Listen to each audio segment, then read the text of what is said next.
Welcome to this tutorial of the Kratos application. This is the 6th tutorial of the series, and in this one we will be still covering some advanced options.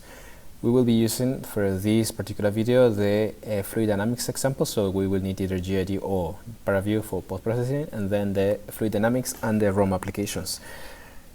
So we will talk, last time we covered the ROM database, and now we will cover the analysis stage customization, and this is, as we said before, the third of the ways in which we can pass parameters, and in this case we can do a lot of things. We will be modifying the analysis stage class of Kratos. So if you are a Kratos user, you are very familiar with the analysis stage class. So some of its properties are underscore solver, project parameters, some of its methods, for example the method run that we always call when launching a simulation, get solver. So if you follow the QR, you will go to the implementation of this class. This is the base class for all the analysis stage classes. So this gives us access, as we said, to the elements, to the nodes. We will be able to impose and fetch data, and of course we won't be directly modifying analysis stage the base class, but we will be modifying the analysis stage the derived class from which the ROM solver is derived. In this case, for example, for the fluid dynamics example, it will derive from the fluid dynamics stage. So, okay, this is the base class, and the way we have to access it is through a keyword argument. This is now the ROM manager, a keyword argument in the ROM manager, which is customize simulation. So if we don't pass anything, we will get the default custom simulation. This is the full customized simulation. It's this function here in the ROM manager. Let me just copy it and paste it. These are the files that we have been generated in this tutorial. That's ROM_2. This is the fluid dynamics example, and I will paste this over here. Oops. So of course I need to eliminate self here. So that's the way we have to modify a simulation. And if you recall, let me just go ahead and copy from the files that GID generates for us. This is the fluid.gid in the main Kratos here. I will copy this one and I will paste it here for comparison. Maybe I can just put it on a side here, put it in this side here. So as you can see, the one we have here selected, the one we have selected now is the one in the ROM manager. So it's doing nothing different as the base function that generates a simulation instance that GID already gives us. That is, GID, the one already created for us, does the base class simulation, except that it does some flushing. So it implements on top of the existing fluid dynamics simulation this kind of flushing that forces some outputs to appear in the terminal.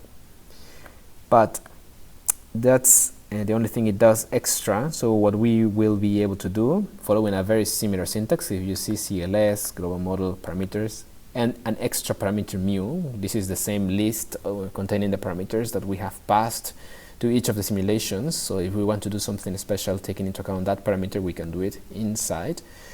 So we will be modifying each of the simulations launched. So whatever we implement here will be done on every one of the simulation instances. In particular, for this fluid dynamics example, I have in mind to record the velocity at a particular point. So I won't be using the mu value itself, but I will. This is just an example of self dot, let's say, y velocity vel at point. So I know that I want to have this this list. So after the finalize solution step, I will say node equals this is self dot underscore get solver dot get computing model part dot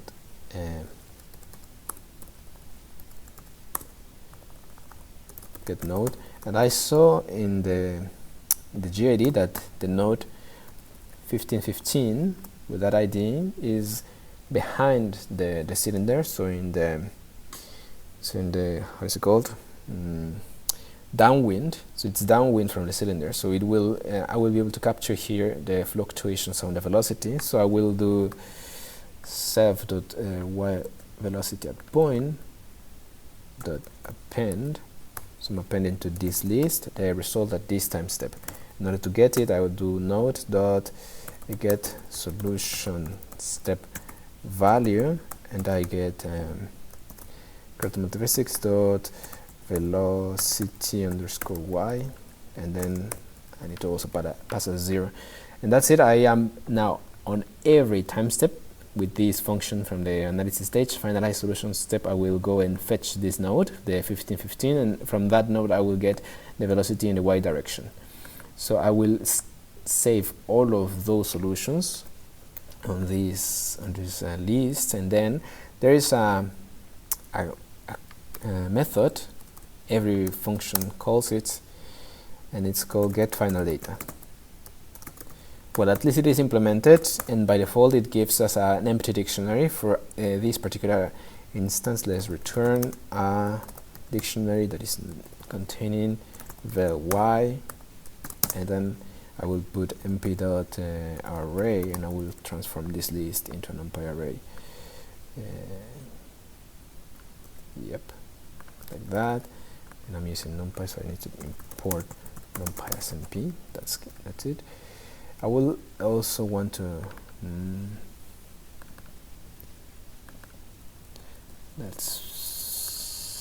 missing this one here. Alright, so I will also like to plot it later, so I will import now from matplotlib, import pyplot as plt. Oops. Great. So this is a simulation that will run as usual, but after every time step you will store the velocity in the y direction at this particular node on a list, and in the end it will return this dictionary that is not empty for this particular simulation, but it contains the velocity on this numpy array. So I will pass this, and yes, this doesn't matter much. I will just call it, if you will, mind. The important thing is that whenever we pass to the row manager, we should follow the keyword argument correctly, which is just customize simulation. That's the one. That looks good. Okay, so I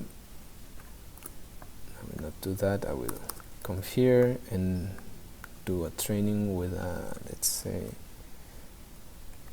a parameter that doesn't exist in the database, so that it runs again, and then I'm going to do row manager dot feed, and I will pass this train, and I would fetch the quantity of interest using, let's say, form equals row manager dot database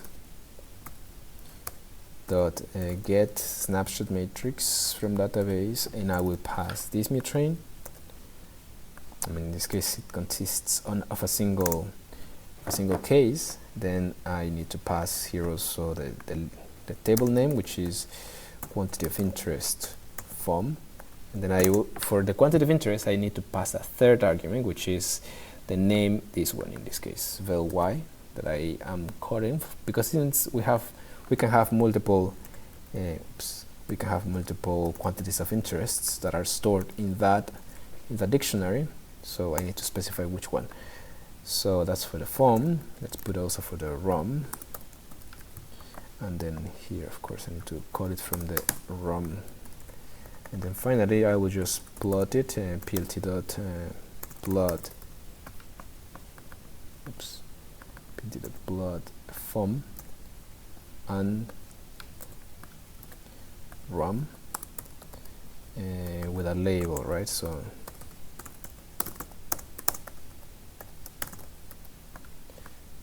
and this, and then here I label ROM, and then build.legend. Oops.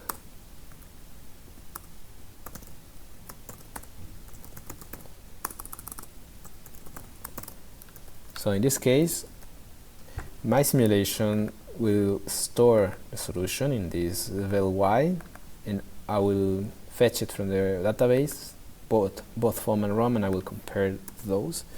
So this should work fine. Let's see. I think I didn't modify it the final time, and last time, yeah, it is 50. So we have to wait a little bit to see the result. It goes and simulates 50 seconds, then goes and does some operations inside the ROM manager, and now it's launching the reducer model simulation.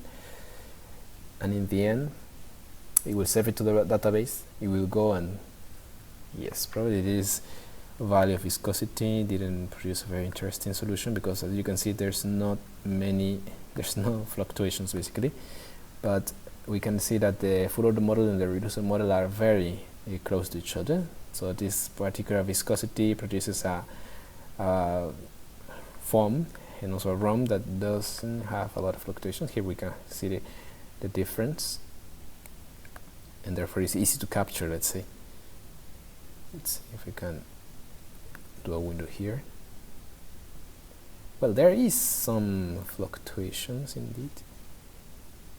Yeah, the ROM doesn't do a great job capturing the fluctuations, so and FOAM does indeed have some fluctuations, small ones, but they exist for this. So this will have to do with something that we will see later in this tutorial, that is how to make our reducer model more accurate, how to control these tolerances.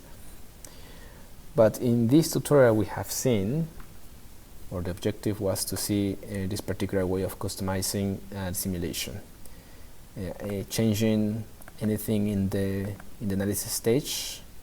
We could of course also impose something related to the mu. In this particular example, we are changing the material on each simulation. We could clearly have the three options: the material, the project parameters that we saw in the